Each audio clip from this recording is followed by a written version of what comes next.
9 bulan pertama pemerintahan baru adalah masa krusial, bukan sekadar hitungan hari. Inilah periode di mana harapan rakyat begitu tinggi, dan setiap langkah pemerintah akan menjadi sorotan utama. Segala janji yang pernah diucapkan saat kampanye kini mulai diuji satu persatu. Inilah periode bulan madu sekaligus ujian nyata, janji kampanye diuji realitas, dan kepercayaan publik harus segera dibuktikan lewat aksi nyata. Setiap keputusan yang diambil, sekecil apapun, akan memengaruhi persepsi masyarakat terhadap kepemimpinan baru. Setiap kebijakan di awal masa jabatan menjadi sinyal kuat ke rakyat, pasar, dan dunia internasional. Investor, pelaku usaha, hingga negara sahabat menanti arah baru yang akan diambil Indonesia. Momentum politik segar harus dimanfaatkan cepat.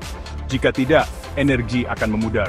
Inilah saat di mana semangat perubahan masih membara, dan peluang untuk melakukan gebrakan terbuka lebar.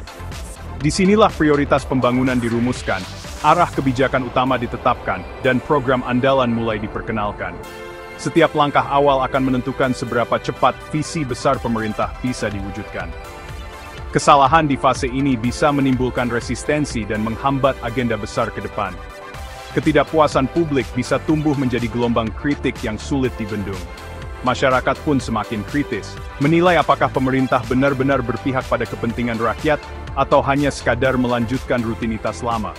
Publik menilai, apakah kabinet diisi orang kompeten, berintegritas, dan mampu bekerja cepat dalam situasi penuh tantangan. Dan apakah program benar-benar menyentuh kebutuhan rakyat. Setiap kenaikan harga, kesulitan kerja, dan akses layanan publik yang belum membaik, menjadi perhatian utama masyarakat.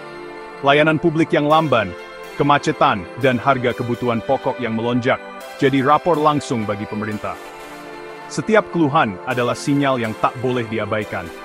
9 bulan pertama adalah pertaruhan besar, membuktikan transisi kekuasaan berjalan mulus, dan pemerintahan baru mampu menjawab tantangan zaman dengan solusi nyata. Keberhasilan di fase ini membangun kepercayaan dan fondasi kokoh untuk 5 tahun ke depan. Jika berhasil, pemerintah akan mendapat dukungan luas untuk melanjutkan agenda-agenda besar. Mari kita bedah lebih dalam apa yang telah terjadi selama periode penentuan ini, dan bagaimana langkah-langkah awal ini akan membentuk masa depan bangsa. Transisi kekuasaan pasca Pilpres 2024 berjalan lancar, menandai kedewasaan demokrasi Indonesia.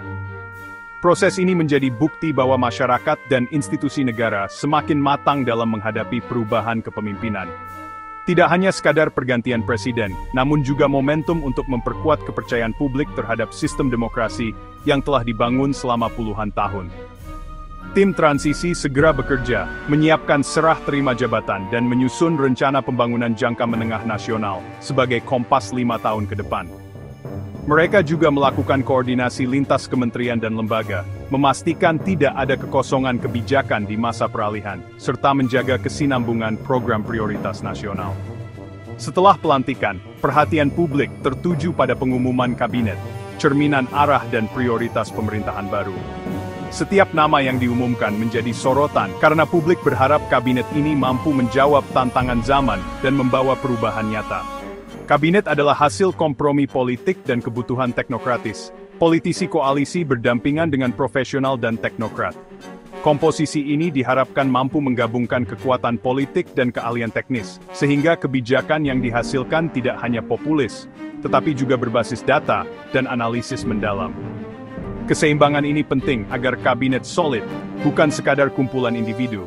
Kolaborasi dan komunikasi yang efektif menjadi kunci agar visi presiden dapat diterjemahkan ke dalam aksi nyata di lapangan. Struktur kementerian disesuaikan dengan perhatian khusus pada ekonomi digital dan transisi energi. Penyesuaian ini mencerminkan respons pemerintah terhadap dinamika global dan kebutuhan domestik, seperti penguatan sektor teknologi dan pengembangan energi terbarukan. Kabinet yang lebih ramping menandakan efisiensi anggaran di tengah janji program besar. Pemerintah berupaya memastikan setiap rupiah anggaran digunakan secara optimal, tanpa mengurangi kualitas pelayanan publik. Keberagaman latar belakang menteri diharapkan menghasilkan kebijakan komprehensif. Namun tantangan utamanya adalah menyatukan visi di bawah satu komando. Setiap menteri membawa perspektif unik, sehingga diperlukan kepemimpinan yang kuat untuk menjaga harmoni dan fokus pada tujuan bersama. 9 bulan pertama jadi ajang pembuktian kinerja para menteri. Publik menanti terobosan nyata, bukan sekadar nama besar. Masyarakat berharap ada perubahan konkret yang bisa dirasakan langsung, mulai dari pelayanan publik hingga percepatan pembangunan.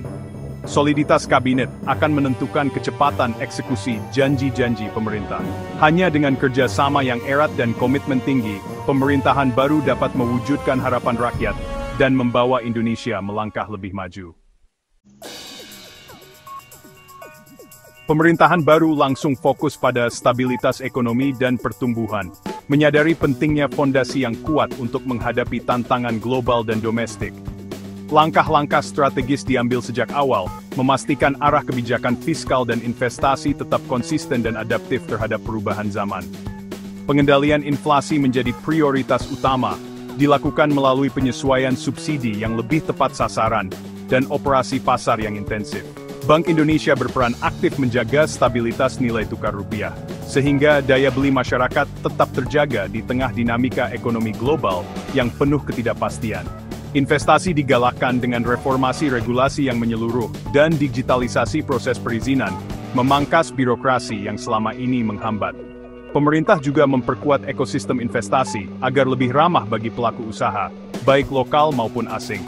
Hilirisasi sumber daya alam diperluas ke komoditas baru, seperti mineral kritis dan produk pertanian, menciptakan nilai tambah di dalam negeri, serta membuka lebih banyak lapangan kerja berkualitas bagi masyarakat Indonesia. UMKM didorong naik kelas lewat akses pembiayaan yang lebih luas, digitalisasi, dan pelatihan berkelanjutan, sehingga mereka mampu bersaing di pasar nasional maupun global, sekaligus membangun fondasi ekonomi yang tangguh dan inklusif. Pemerintah menghadapi tantangan meningkatkan penerimaan negara tanpa membebani rakyat, dengan reformasi perpajakan sebagai salah satu solusi utama. Upaya ini dilakukan agar sistem perpajakan menjadi lebih adil, efisien, dan transparan. Ruang fiskal yang sehat memungkinkan pembiayaan prioritas seperti pendidikan, kesehatan, dan infrastruktur tanpa ketergantungan utang berlebih. Dengan demikian, pembangunan berkelanjutan dapat terus berjalan demi kesejahteraan generasi mendatang. Keseimbangan antara stimulus ekonomi dan kesehatan fiskal menjadi kunci di 9 bulan pertama, memastikan pertumbuhan tetap terjaga tanpa mengorbankan stabilitas jangka panjang. Pemerintahan baru menempatkan pembangunan manusia sebagai pilar utama. Di pendidikan, pelatihan guru dan digitalisasi sekolah dipercepat untuk mengurangi kesenjangan kualitas. Layanan kesehatan primer diperkuat, puskesmas direvitalisasi, dan jaminan kesehatan nasional dievaluasi untuk layanan lebih baik. Jaring pengaman sosial diperbaiki agar bantuan tepat sasaran, dengan data penerima yang terus diperbarui. Pengentasan kemiskinan ekstrem dilakukan lewat bantuan tunai dan pemberdayaan ekonomi. Program makan bergizi gratis mulai diuji coba di daerah percontohan, menyasar anak sekolah dan ibu hamil untuk cegah stunting. Langkah awal ini menegaskan komitmen investasi pada modal manusia Indonesia. Pembangunan infrastruktur berlanjut, kini dengan penekanan pada keberlanjutan dan pemerataan. Proyek strategis nasional dipercepat, namun wajib lolos analisis dampak lingkungan yang ketat. Transisi energi jadi prioritas, insentif untuk energi terbarukan, penguatan biodiesel, dan pengurangan subsidi energi fosil. Ibu Nusantara dirancang sebagai kota hijau dan cerdas, simbol transformasi Indonesia. Pemerintah mulai serius menangani pengelolaan sampah dan polusi udara, memperketat standar emisi, dan mendorong daur ulang. Kebijakan ini mungkin tidak populer, tapi penting untuk kualitas hidup yang lebih baik. Komitmen lingkungan kini jadi bagian tak terpisahkan dari agenda pembangunan. Reformasi birokrasi jadi agenda utama. Digitalisasi layanan publik dipercepat, memangkas birokrasi dan pungli. Pemerintah menegaskan dukungan pada lembaga penegak hukum untuk memberantas korupsi tanpa pandang bulu. Pencegahan korupsi diperkuat lewat sistem integritas dan transparansi anggaran. Reformasi regulasi dilakukan untuk mengatasi tumpang tindih aturan dan menciptakan kepastian hukum. Satuan tugas khusus dibentuk untuk harmonisasi ribuan peraturan bermasalah. Rekrutmen dan promosi ASN berbasis meritokrasi diperkuat, mengubah mentalitas dari penguasa menjadi pelayan masyarakat. Perubahan ini adalah fondasi pelayanan publik yang lebih baik dan bersih. Pemerintahan baru mulai menepati janji-janji kampanye, dengan program andalan seperti makan gratis dan bergizi. Program ini diimplementasikan bertahap, menyasar daerah dengan stunting tinggi, meski tantangan pendanaan dan distribusi besar. Di sektor pangan, pemerintah memperluas lumbung pangan dan mengembangkan bioetanol, meski menuai kritik soal lingkungan. Pembangunan perumahan rakyat dipercepat, dengan target jutaan unit per tahun dan skema pembiayaan mudah. Proyek ini diharapkan mengatasi kekurangan rumah dan mendorong pertumbuhan ekonomi. Komitmen pada ibu kota Nusantara ditegaskan dengan upaya mencari investasi swasta dan asing. Keberhasilan program-program ini jadi tolok ukur utama kinerja pemerintah di mata publik. 9 bulan berjalan, dampak kebijakan mulai terasa meski penilaian akhir masih dini. Ekonomi tumbuh solid, investasi meningkat, tapi inflasi pangan masih jadi tantangan. Program sosial seperti makan gratis disambut baik, namun kelas menengah khawatir soal pajak dan layanan publik. Kepercayaan publik masih tinggi, tapi mulai diuji isu konkret di lapangan. Transisi energi mulai tampak, namun kebijakan industri ekstraktif menimbulkan persepsi ambigu. Polusi udara di kota besar belum membaik, menandakan perlunya solusi lebih radikal. Stabilitas politik terjaga berkat koalisi besar, tapi fungsi pengawasan parlemen jadi sorotan. Efektivitas kebijakan pro-rakyat akan terus diawasi masyarakat sipil dan media. 9 bulan pertama penuh catatan positif, tapi tantangan ke depan masih berat. Tekanan ekonomi global dan ketergantungan pada ekspor membuat Indonesia rentan guncangan eksternal. Di dalam negeri, implementasi kebijakan sering terhambat birokrasi dan resistensi kelompok kepentingan.